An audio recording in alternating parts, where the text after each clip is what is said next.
Bonjour et bienvenue dans notre série 52 méditations bibliques. Aujourd'hui, le thème est le secret pour conserver votre force, la leçon de Samson. Avez-vous déjà ressenti qu'il y avait en vous quelque chose de plus grand que vous?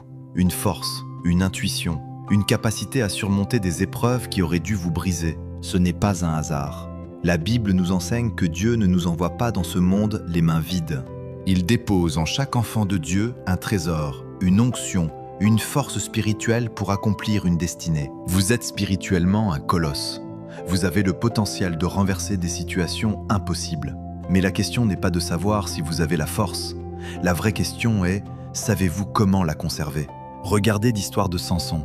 Son nom seul évoque la puissance absolue. À main nue, il a terrassé des lions.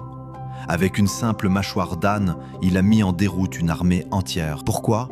Parce que l'Esprit de l'Éternel reposait sur lui. Tant que Samson respectait son alliance, il était invincible. Mais Samson a commis une erreur fatale. Il a cru que sa force était un acquis définitif. On vous dira souvent que Dieu donne sans condition.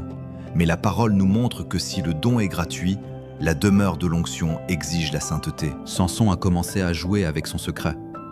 Il a confondu la patience de Dieu avec l'approbation de son péché. La médecine est amère, mais elle est vitale. Vous ne pouvez pas conserver la force de Dieu si vous ne respectez pas les principes de Dieu. Chaque compromis, chaque désobéissance volontaire est un coup de ciseau dans votre chevelure spirituelle. Le monde veut votre force, mais il déteste votre alliance. Pour conserver votre force aujourd'hui, vous devez faire 3 choses. Identifiez votre secret, votre relation avec Dieu. Éloignez-vous des Dalila, les mauvaises habitudes, et témoignez, proclamez ce que Dieu fait pour vous. Vous avez un potentiel énorme, ne le laissez pas s'évaporer. Restez fort, restez consacré. Écrivez « Je protège mon onction » en commentaire et abonnez-vous. Que l'Éternel vous garde.